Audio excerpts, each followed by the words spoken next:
네, 안녕하십니까. 김영민 의원입니다. 지금부터 서울 서대문갑에 출마를 하는 구본기 후보자의 출마 기자회견을 시작하도록 하겠습니다.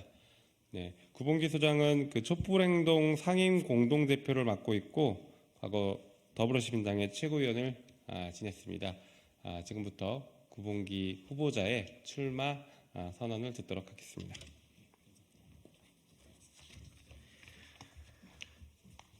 네, 출마 선언문 낭독하겠습니다. 구본기입니다. 민주당 사람입니다. 그리고 생활경제연구하는 사람입니다. 요즘은 촛불행동 공동대표로서 매주 시민들과 함께 거리에서 윤석열 검사 독재 정권에 맞서 싸우는 사람으로 더 잘 알려져 있습니다. 시민들이 시시때때로 물으셨습니다. 대체 어디로 출마하느냐? 지역이냐 비례냐? 그때마다 곧 알게 되실 거라고만 말씀드렸습니다. 오늘은 그 뚜렷한 답을 드리는 날입니다. 지난 23일 우리 당은 서대문갑을 청년 전략지구로 지정했습니다. 딱 이런 판을 기다렸습니다. 민주당 청년들이 한데 모여 경선을 치르고 그중 가장 민주당스러운 청년이 본선에 나가 승리하는 그림을 그릴 수 있는 판, 기다리고 기다리던 판이 열렸습니다. 참전을 주저할 이유가 없습니다. 저는 서대문갑 국회의원 선거에 출마합니다. 다시 엄혹한 시대입니다. 피로 일군 민주주의가 실시간으로 파괴되고 있습니다. 시민들이 나무라십니다. 촛불 들어 정권 되찾아주고 국회 180석 밀어줬더니 만들어 놓은 세상이 고작 윤석열 검사 독재 정부냐. 마음이 무겁습니다. 우리 민주당에 결코 죄가 없지 않습니다. 운동의 도덕 법칙은 단순합니다. 자살골을 넣으면 2배로 더 열심히 뛰어야 합니다. 딱 그런 심정으로 매주 촛불을 들고 거리에 섰습니다.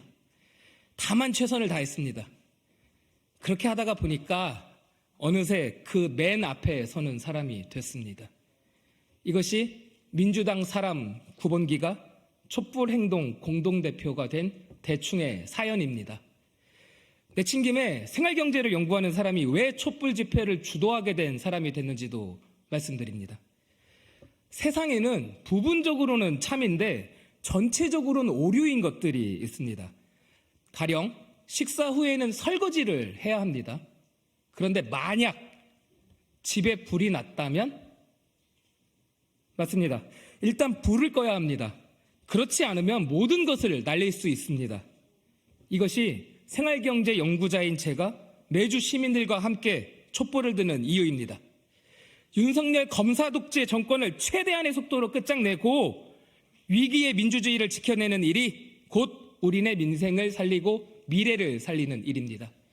저는 그렇게 믿습니다. 우리 민주당의 강령은 다음의 말로 시작합니다.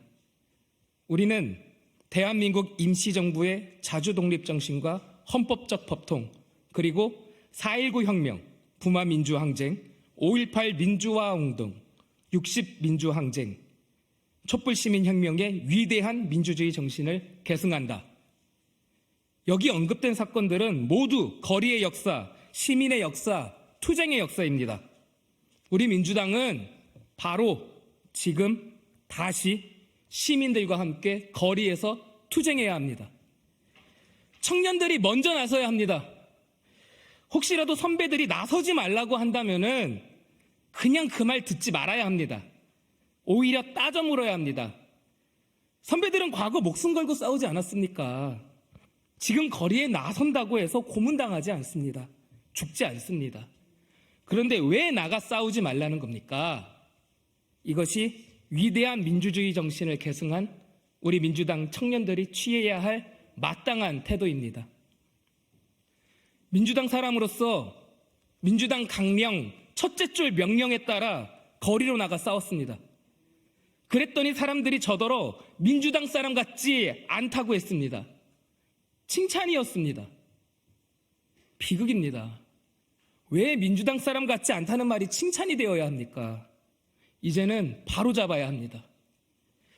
이번 청년 전략지역구에서의 경선은 단순히 민주당의 지역구 후보를 하나 정하는 그런 경선이 아닙니다.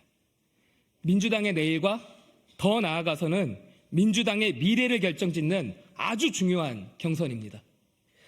윤석열 검사 독재 정권과 거침없이 맞서 싸우는 청년이 공천장을 받아야 합니다. 그래야 다른 민주당 청년들이 거리로 나옵니다. 청년들이 나오면 운동의 자연 법칙에 의해서 선배들도 거리로 나옵니다. 그렇게 민주당이 전부 거리로 나오면 우리는 윤석열 검사 독재 정권을 무찌를 수 있습니다.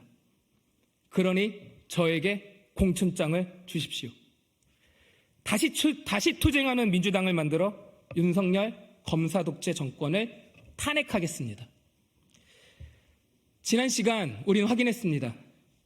깨어있는 시민이 촛불을 들면 촛불 시민이고 파란 깃발을 들면 민주 시민입니다. 우리는 하나입니다. 민주 촛불 동지들께 부탁의 말씀 드립니다. 지금부터 제 선거운동에 나서 주십시오. 전화와 인터넷을 통한 선거운동은 합법입니다. 매일 각종 커뮤니티의 9번기를 홍보해 주십시오. 서대문구에 살고 있는 지인들께 전화를 걸어 9번기 좀 잘 부탁한다. 잘 좀 봐줘라 라고 말씀해 주십시오. 혹시 기억하실지 모르겠습니다. 언젠가 저는 여러분께 약속을 드린 바 있습니다. 우리가 거리에 쏟아부은 노력과 돈, 시간에 이자를 쳐서 정치권의 영수증을 청구하겠다고. 그러니 날 믿고 힘내시라고 함께 승리하자고. 오늘 저의 서대문갑 국회의원 선거 출마 선언이 바로 우리의 첫 번째 영수증 청구입니다. 우리는 두 번의 여름과 두 번의 가을, 두 번의 겨울을 거리에서 보내고 다시 두 번째 봄을 맞이하고 있습니다. 도합 294만 명의 민주 촛불 동지들이 거리에 섰고 총 960만 시간의 토요일을 하얗게 태웠습니다. 일로 환산하면 40만 일이고 연으로 환산하면 1098년입니다. 일단 이 시간들에 대한 영수증을 정치권에 청구합니다. 사랑하는 민주촛불 동지 여러분, 우리 함께 촛불 들고 국회로 갑시다. 우리가 직접 광장 정치와 여의도 정치를 동기화시킵시다. 여의도가 다시는 광장을 배신하지 않도록 촛불로 국회를 밝힙시다. 지난 1차 촛불 혁명 때 그거 못해서 이사달 났습니다. 같은 실수를 반복하지 맙시다. 약속합니다. 가장 민주당스럽게, 가장 촛불스럽게 싸워 이기겠습니다. 끝으로 매주 거리에서 함께 외쳤던 주문을 외워봅니다. 촛불이 이긴다! 감사합니다. 거리에서 뵙겠습니다.